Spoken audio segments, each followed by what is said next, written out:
Welcome to the Slop Temple. We pray this video helps. You start by gathering what the keyboard needs and why it matters. Choose a high-resolution image so keys remain legible when scaled. Once done, export or save the image into a known folder and back up your current theme so you can revert if needed. Make sure to enable any advanced or developer theme options in the keyboard app now.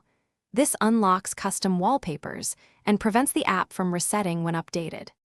Next, you open the keyboard theme editor and apply the saved image. This step is critical because alignment decides key readability. As you position the image, reduce opacity or add a subtle overlay to improve contrast and nudge the crop so key centers avoid busy details. Once you set scale and alignment, test typing in messages, search, and password fields.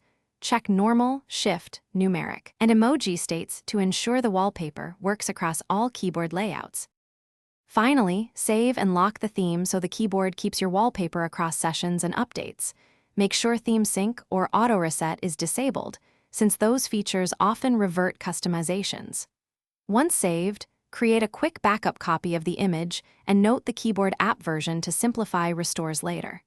If the wallpaper disappears, clear the keyboard cache, reapply the theme, and only if needed reinstall the app. This fixes corruption while preserving your custom image most of the time. Thanks for watching. Consider subscribing if we helped you.